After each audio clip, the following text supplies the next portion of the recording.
ভৱিষ্যত আহিব লগা নিৰ্বাচন যিখিনি সহায় আৰু সহযোগ সেইখিনি পাম বুলি আশা ৰাখি মই এই পদক্ষেপ এইটো মই আগতেও কৈছোঁ, এটা ঘৰৰ পৰা যেতিয়া ছেপাৰেট হ'বলগীয়া হয়, তাৰমানে অসম গণ পৰিষদ দল এটা আঞ্চলিক ৰাজনৈতিক দল।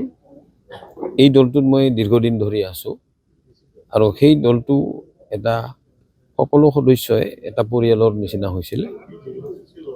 গতিকে বাদ দিয়াটো মোৰ কাৰণে এটা দুখজনক, এইটো সঁচা কথা, মই অস্বীকাৰ নকৰোঁ।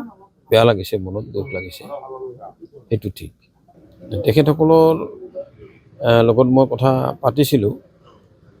পতাৰ পিছত যেতিয়া মই দেখিলোঁ যে এই সমষ্টিটো মানে অসম গণ পৰিষদ দলৰ তৰফৰ পৰা অভয়াপুৰী সমষ্টি নিৰ্বাচন খেলিব পৰা নাযাব বুলি মই কিছু পৰিমাণে খাটাং হৈছোঁ আৰু ভাৰতীয় জনতা পাৰ্টিৰ ফালৰ পৰা খেলিব পৰা যাব বুলি মই এটা আশ্বাস পাইছোঁ।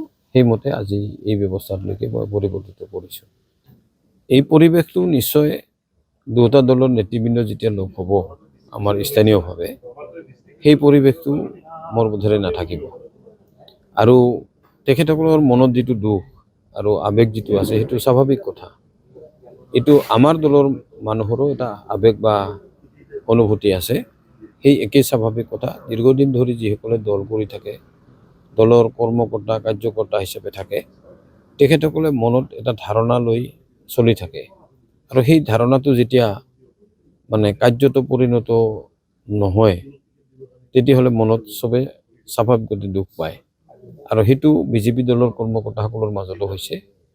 ময়ো সেই কথাটো অনুভৱ কৰিব পাৰিছোঁ, কিন্তু মই আশাবাদী যে সেইসকল সদস্য, মই যিহেতু সেই দলতেই থাকিলোঁ, গতিকে দলৰ এগৰাকী সদস্য হিচাপে মোক আঁকোৱালি ল'ব আৰু আগন্তুক নিৰ্বাচনত মোক আগবঢ়াই লৈ যাব।